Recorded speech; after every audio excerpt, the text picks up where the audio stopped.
उस ध्वज गीत का वर्णन जिस पर वंदे मातरम लिखा हुआ था, तमिल में इस ध्वज गीत का शीर्षक था ताइन माणी कोडी पारिन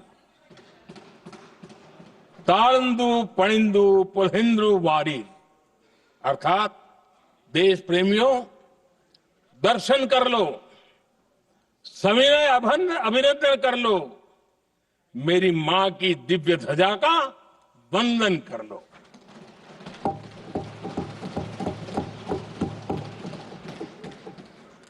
आदरणीय अध्यक्ष महोदय, मैं आज इस सदन में वंदे मातरम पर महात्मा गांधी की भावनाएं क्या थी वो भी रखना चाहता हूं। दक्षिण अफ्रीका से प्रकाशित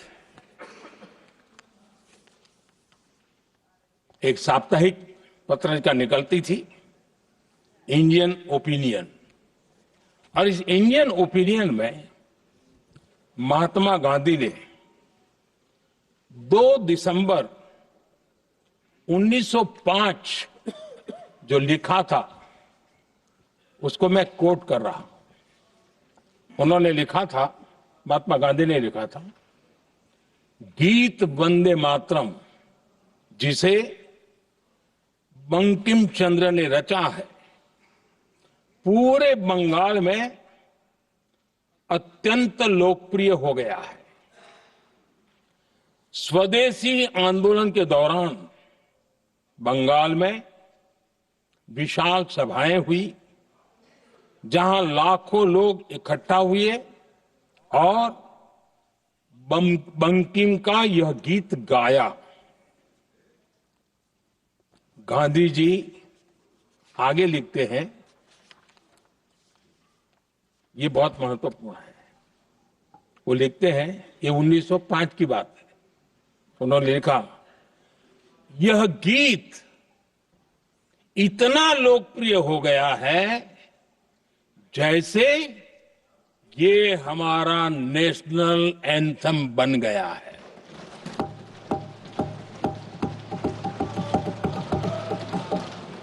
इसकी भावनाएं महान है और यह अन्य राष्ट्रों के गीतों से अधिक मधुर है। इसका एकमात्र उद्देश्य हम में देशभक्ति की भावना जगाना है। यह भारत को मां के रूप में देखता है और उसकी स्तुति करता है। अध्यक्ष जी, जो वंदे मातरम 1905 में महात्मा गांधी को नेशनल एंथम के रूप में दिखता था, देश के हर कोने में, हर व्यक्ति के जीवन में जो भी देश के लिए जीता जानता, देश के लिए जागता था, उन सब के लिए वंदे मातरम की ताकत बहुत बड़ी थी।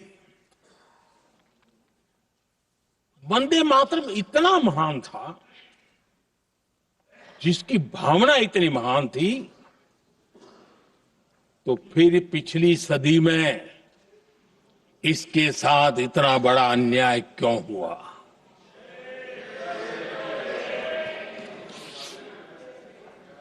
वंदे मातरम के साथ विश्वासघात क्यों हुआ?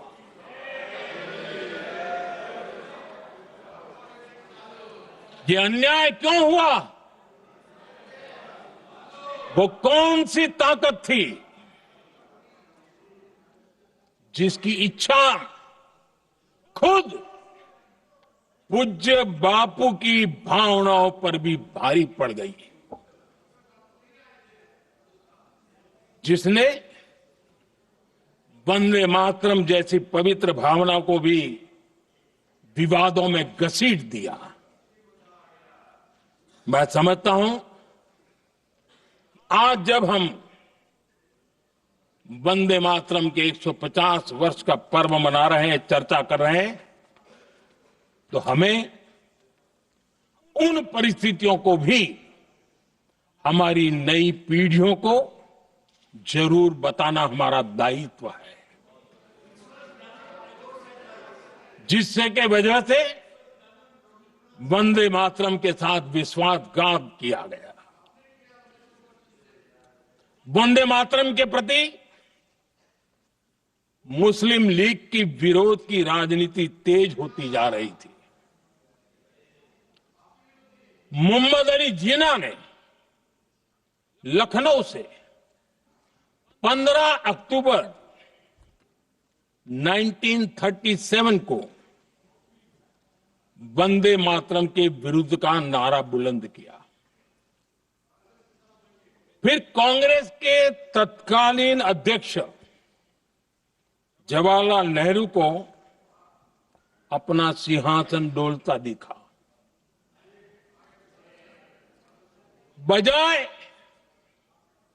कि नेहरू जी मुस्लिम लीग के आधारहीन बयानों को तगड़ा जवाब देते, करारा जवाब देते, मुस्लिम लीग के बयानों की निंदा करते,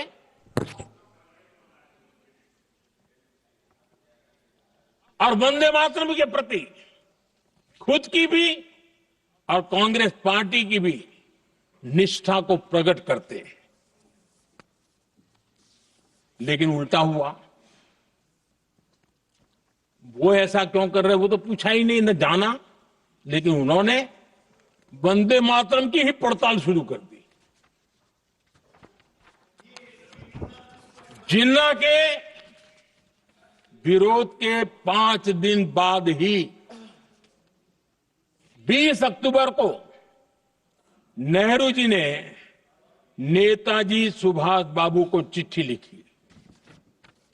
उस चिट्ठी में जिन्ना की भावना से नेहरू जी अपनी सहमति जताते हुए कि वंदे मातरम की, ये जो उन्होंने सुभाष बाबू को लिखा है, वंदे